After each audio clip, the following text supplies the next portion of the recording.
I'm Kim McIntosh, and I teach biology at Shadow Mountain High School in Phoenix, Arizona.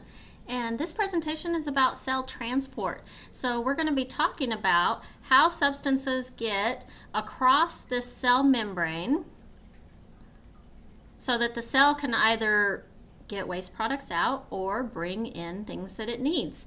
And as we saw before, this cell membrane is a little bit complicated, and it is kind of picky about what goes back and forth across it. So there are some different types of cell transport, and we're going to talk about those different types in detail.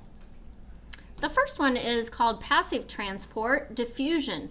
Passive transport means that it doesn't require energy, so there is no energy spent by the cell for this process to occur.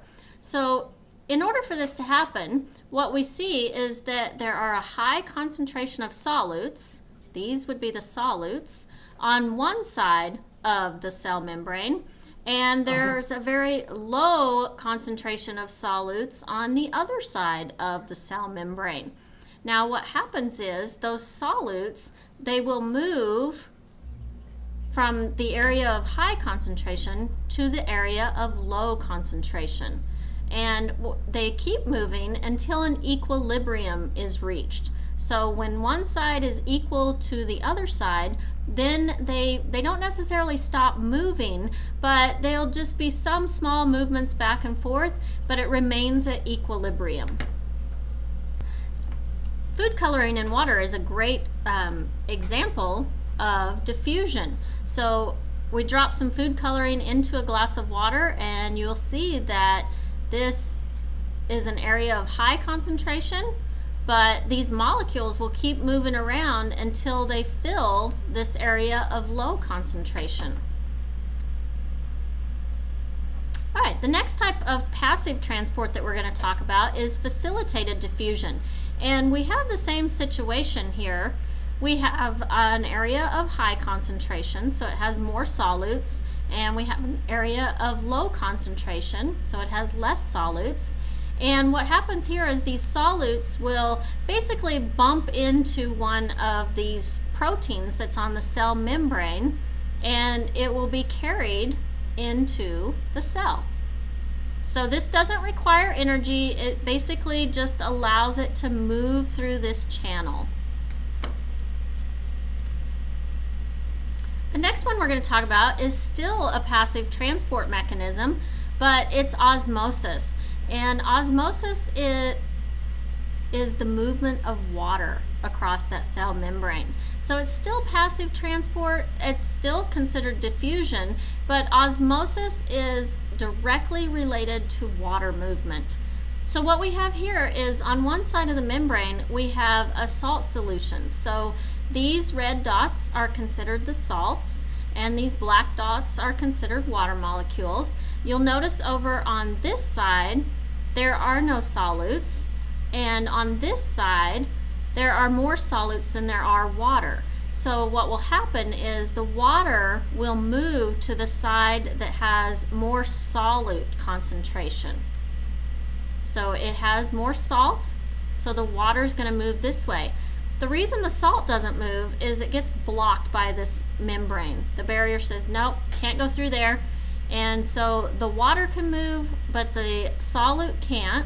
So the water moves to this side until an equilibrium is reached.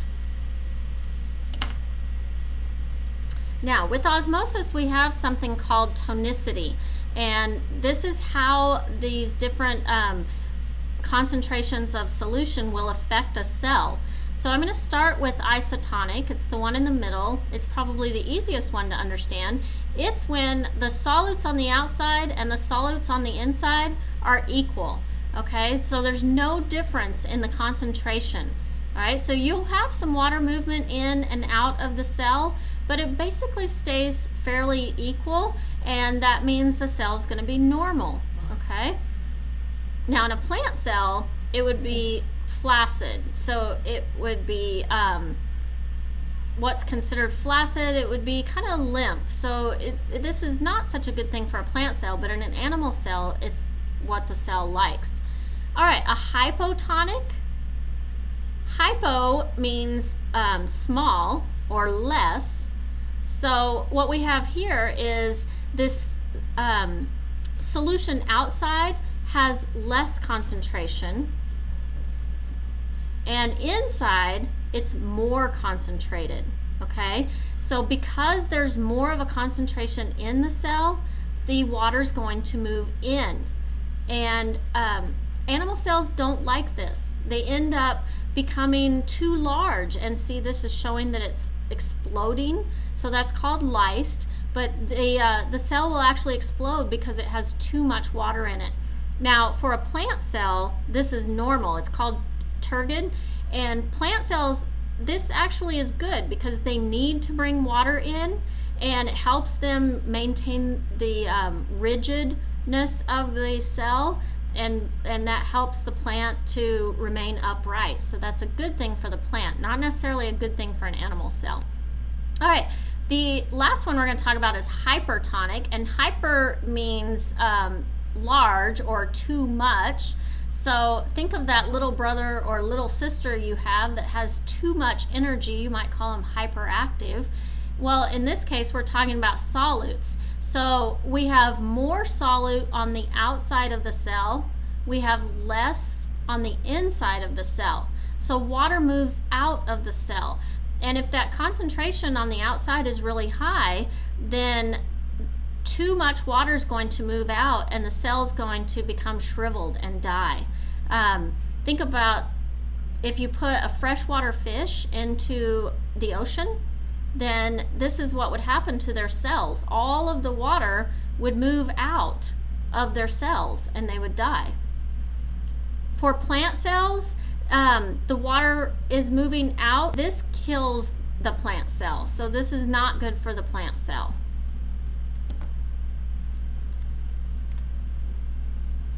All right, active transport is the next one that we're going to talk about. Active transport is really important to the cell. It does require energy, so that's why it's called active transport. So there is an energy requirement for this.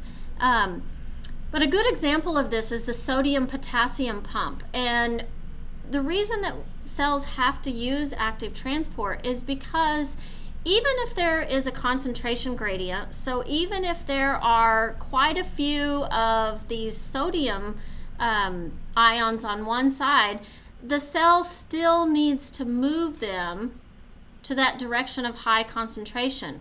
Same with the potassium. There's quite a few potassium cells on this side, but it still needs to move more to that side.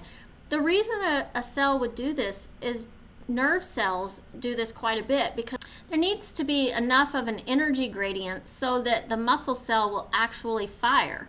So what happens here is across the cell membrane, these sodium ions are moved, but it also requires an ATP molecule. So that's our energy for the cell. The ATP is used in this reaction to move those sodium ions across the cell membrane. Okay, so they go in here, the ATP has to be here. Once there's the ATP here, the energy from the ATP is used in the reaction, and then those ions are moved across. All right, there's another type of active transport. It's called endocytosis. Endocytosis is just a matter of the cell needs to get this molecule inside of it, but this is a large molecule, okay? So this is not necessarily going to just scoot across the cell membrane. It can't get across through diffusion, it's too large. It can't get across through the protein channels, and so what the cell is going to do is the cell is going to wrap around that molecule. So notice here, it's completely wrapped around it, and so it has basically just engulfed that molecule and brought it into the cell. And kind of the opposite of that is exocytosis. See, there's some molecules right here in a vesicle that need to be transported out of the cell. They're too large to go across the cell membrane, so this vesicle is going to move over here to the cell membrane. The cell membrane basically just opens up, makes a little gap here, and these molecules are released to the outside of the cell.